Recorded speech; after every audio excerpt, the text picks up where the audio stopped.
une existence triste et pauvre et qu'il mourrait d'un jour à l'autre de chagrin. À la dernière visite qu'un groupe de journalistes et d'intellectuels lui rendirent durant la période carnavalesque, l'artiste apparaissait comme un homme diminué et ne possédant aucun de ses moyens d'autrefois. Le créateur du compas direct, du compas indirect et des autres qui ont poussé sur le tronc de Nemours comme des racines adventives n'a pas eu droit, depuis qu'il a été frappé par la cécité, à de grandes joies pareilles à celles qu'il offrait avec son ensemble au bon vieux temps de Cabane Choukoun, où les nantis de ce pays allaient se détendre et s'amuser aussi régulièrement que les samedis revenaient à la fin de la semaine. On dirait que la vie est ainsi faite pour que les grands artistes rencontrent de grands malheurs. L'histoire ne manque pas de ces exemples de destin exceptionnels frappés par des sorts affreux.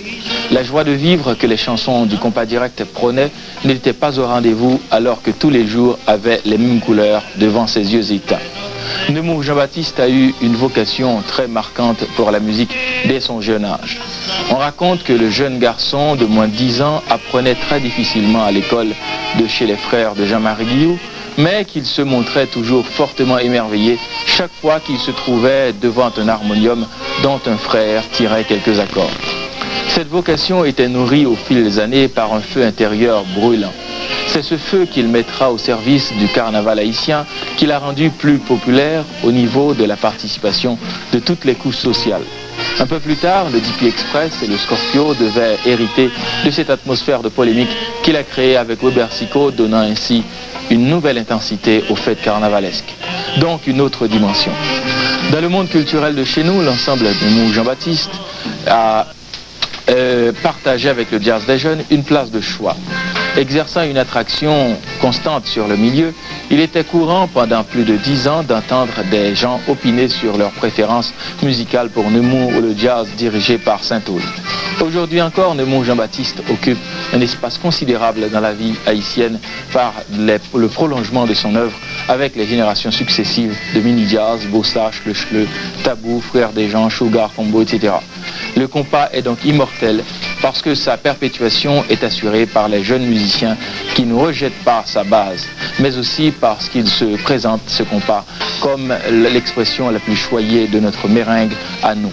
Autant dire que s'il s'en va, le numéro 1 du compas continuera de régner sur la musique populaire haïtienne.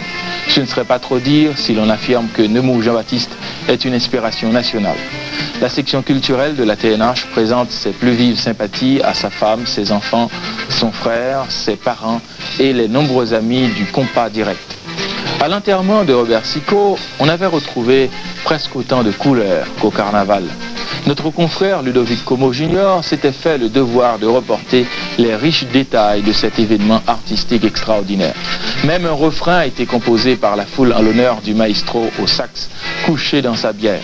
Ce fut une manifestation débordante de sympathie et d'admiration pour un artiste qui s'était donné au maximum au cours de sa carrière. D'ailleurs, Sicot n'avait jamais paru blasé dans ses mouvements à aucun moment de sa vie de musicien et d'interprète.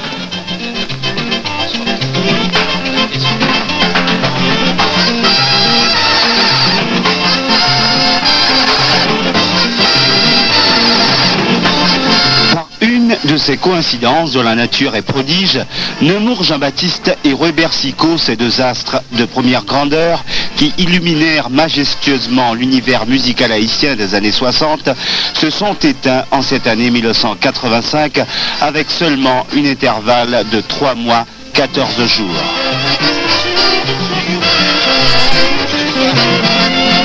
Ces deux artistes qui drainèrent des foules nombreuses et enthousiastes à leurs prestations connurent dès leur vivant une gloire incontestable. L'un en tant que créateur du rythme compas direct, l'autre comme le père de Cadence Rampa. Alors que le rythme créé par Weber-Sicot commençait à perdre du terrain, le compas direct de Nemours Jean-Baptiste a connu un succès inestimable. Ce rythme domine actuellement toute la musique haïtienne et antillaise. Mais d'où vient le compas direct ?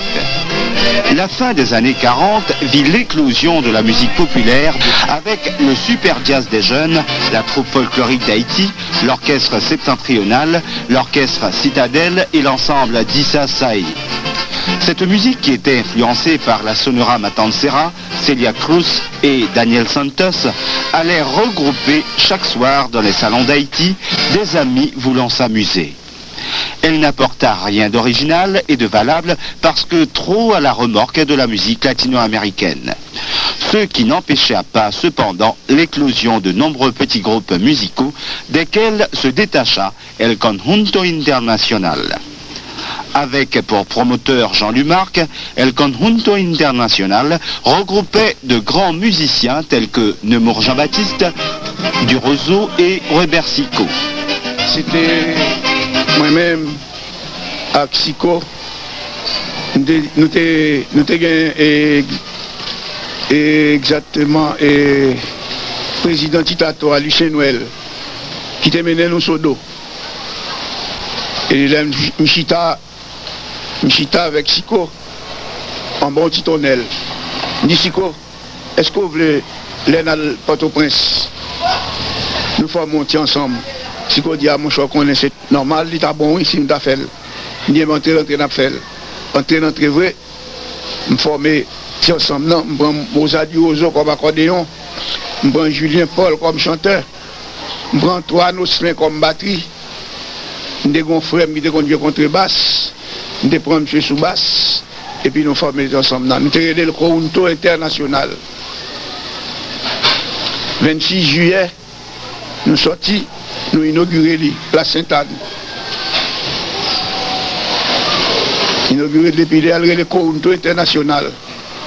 Conjunto International, et pour un jour samedi, Jean Lumarc vient chercher moi pour aller jouer 15 coffres. Et puis Jean dit, mais bon, après ensemble au Calbas. Il relève l'ensemble au Calbas. Si côté bas, un petit problème, monsieur devine quitter. Là, monsieur vient quitter, et puis moi, je entre l'autre musicien, Franck Brignol comme saxophone, m'entre Thalès, trompette, et puis nous formons un petit groupe. Nous reformons le groupe là. Eh bien, l'un c'est vers les années 52. Monsieur vient côté moi pour me remplacer Sico. Il vient dire pour me faire un job avec lui, au Calbas. Il dit, mon cher Brignol, moi c'est le seul saxophoniste qui est capable de jouer avec moi dans la place Sico. Il dit, mon cher, n'a pas de problème. Il dit, mon cher, on va faire 2 3 répétitions pour adapter au monde. Je comprends. Et puis, je me dis, d'accord, je suis allé à Karina Richard Mass à cette époque, il habitait là. Moi, j'ai un grand frère là, de fait Montfort, qui est sur contre le basse.